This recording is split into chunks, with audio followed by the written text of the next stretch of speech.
जय श्री कृष्णा। दाऊ दादा की जय, नंद बाबा, श्रद्धा मैया, रोहिणी मैया की जय, ब्रजधाम की जय। भूली ना जात हो काहू के काऊ। गोस्वामी तुलसीदास जी का ये सुंदर पद है। भगवान श्री कृष्ण अपने ब्रजवासियों के घर घर जाकर उन पर कृपा करते हैं।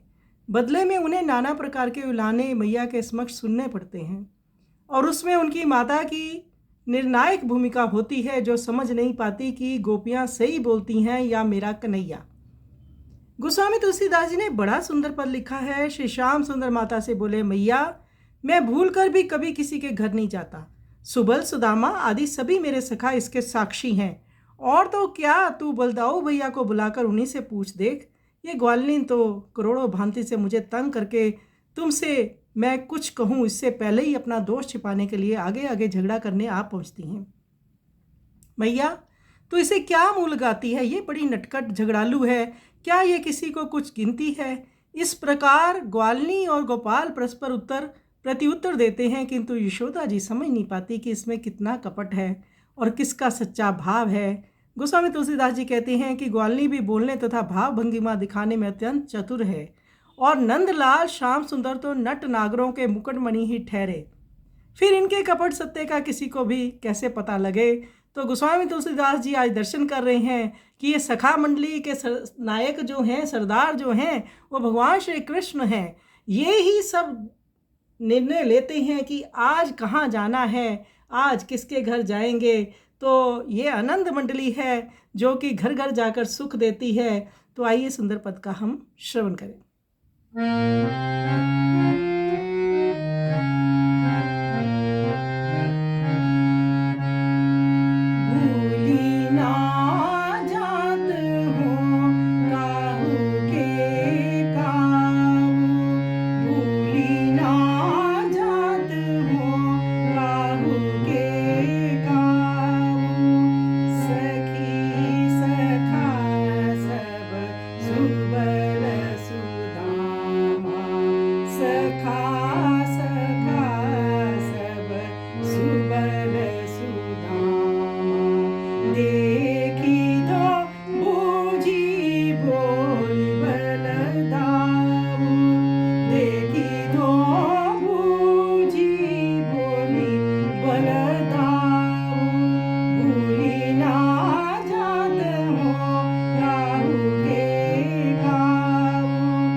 की दो